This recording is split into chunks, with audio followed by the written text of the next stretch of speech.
Operation सिंदूर आतंकवाद के खिलाफ भारत द्वारा चलाई गई अब तक के इतिहास की मैं मानता हूं यह सबसे बड़ी कार्रवाई है। 35-40 वर्षों से भारत सरहद पार से चलाई जा रही आतंकवाद का सामना कर रहा है। आज भारत ने पूरी दुनिया को यह साफ कर दिया है, यह स्पष्ट कर दिया है कि आतंकवाद के खिलाफ हम किसी भी हद तक जा सकते हैं। साथियों, आतंकवादियों ने पहलगाम में आतंकवादी घटना को अंजाम देकर भारत के मस्तक पर चोट पहुंचाने की कोशिश की है। भारत की सामाजिक एकता को तोड़ने का भी प्रयास किया गया है। उन्होंने भारत के माथे पर वार किया, हमने उनकी छाती पर वार किया है और छाती पर घाव किया है।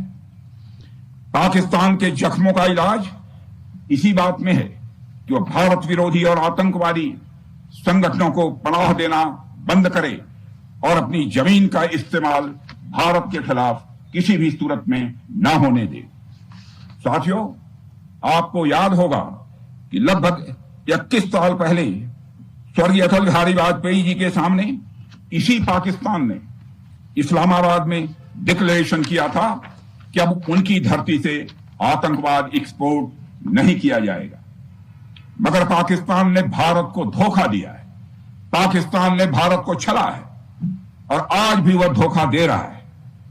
इसका खामियाजा अब उसको भारी कीमत करके भुगतना पड़ा है और यह कीमत यदि आतंकवादी वारदातें चलती रही तो लगातार यह बढ़ने ही वाली है। हमारे प्रधानमंत्री श्री नरेंद्र मोदी जी ने दो टूक शब्दों में आतंकवाद के खिलाफ भारत की नीति को रीडिफाइन कर दिया है, इसे परिभाषित कर दिया है, जो यह कहती है कि हिंदुस्तान की सरजमी पर किया गया कोई भी आतंकी हमला एक एक्ट ऑफ वार माना जाएगा।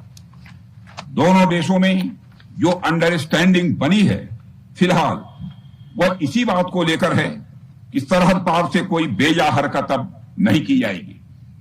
अगर की गई तो बात निकलेगी तो बहुत दूर तक जाएगी। साथ ही हमारे प्रधानमंत्री ने यह भी साफ कर दिया है, आतंक और बातचीत कदापि एक साथ नहीं चलेंगे और अगर बात होगी तो आतंकवाद पर होगी और पाक ऑक्युपाइड कश्मीर पर ही होगी। साथियों, ऑपरेशन सिंदूर की कामयाबी ने पाकिस्तान में छिपे आतंकी संगठनों और उनके आकाओं को भी यह साफ बता दिया है कि वे कहीं भी अपने आप को महफूज और सुरक्षित न समझें।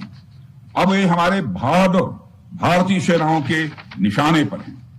दुनिया जानती है हमारी सेनाओं का निशाना अचूक है और वो जब वो निशाना लगाते हैं तो गिनती करने का काम वह दुश्मनों पर छोड़ देते हैं।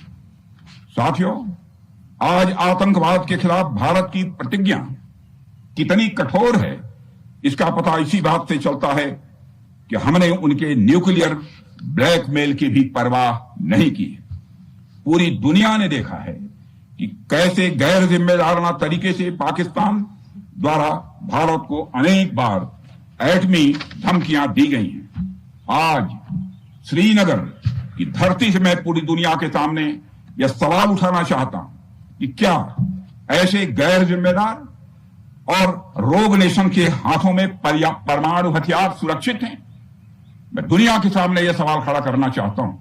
मैं मानता हूं कि पाकिस्तान के एटमी हथियारों को IAEA international atomic energy agency की निगरानी में लिया जाना चाहिए।